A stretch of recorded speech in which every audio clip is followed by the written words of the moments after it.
কোরআন তেলাওয়াত করতেছে, নিজের প্রতি জুলুম করতেছে। আমি এতগুলো কথা বলতেছি, প্রায় ঘন্টার উপরে কথা বলবো, আমার ঘেমে যাওয়াটা স্বাভাবিক। আবার অতিরিক্ত বাল্ব দেশে চতুর্দিকে, তাই না? কিন্তু ওই ছেলে সূরা ফাতিহা পড়তে গিয়ে ঘেমে ভিজে যাচ্ছে, কেন? নিজের প্রতি জুলুম করতেছে। কোরআন যার উপরে নাজিল হয়েছে তিনি পড়েছিলেন আলহামদুলিল্লাহি রাব্বিল আলামিন। কিভাবে পড়তেন তা জানি না, তবে তিনি থেমে যেতেন অধিকাংশ ক্ষেত্রে। আর রহমানির রহিম থেমে যেতেন। মালিকি ইয়াউমিদ্দিন তিনি থামতেন, আর পিছনের মুসল্লিরা মিলায় আবার পড়তেন। যার প্রতি কোরআন নাজিল হয়েছে তিনি সাবলীল কণ্ঠে কোরআন পড়তেন। আর আমাদের দেশের কারীরা, আমাদের দেশের হাফেজরা কোরআন প্রতিযোগিতায় কানে হাত দিয়ে মুখের দিকে তাকানো যাচ্ছে না, একসাথে 3 আয়াত মিলাতে দেয়, মনে হয় গলা ফাটে মরিয়ে যাবে। কোথায় আছে এই সিস্টেম? কোন সাহাবী থেকে প্রমাণ পাবেন অমুক সাহাবীর বড় বড়ত্ব সূরা দুহা এক টানে এক স্বরে শেষ করে দিয়েছে?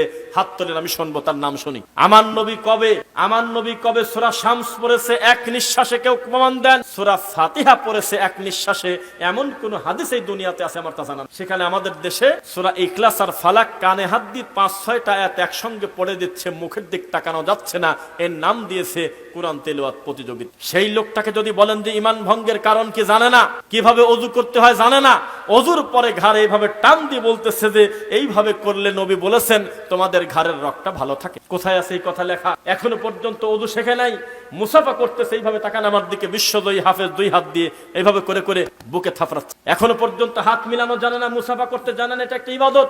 সারা পৃথিবী থেকে গোল্ড মেডেল নিয়ে আসতেছে। আমাদের আফসোস ওই ছেলের প্রতি না, আমাদের আফসোস আহারে এত সুন্দর সোনার টুকরা মেধাবী ছেলেটা পড়ে আছে বেদাতির কোলের ভিতরে। ও যদি একজন বিশুদ্ধ আকীদার আলেমের হাতে পড়তো, কোরআন এত সুন্দর করে পড়তে পারে, কোরআন বুঝার ব্যবস্থা আল্লাহর ইচ্ছায় তিনি করে দিতেন কিনা বলেন?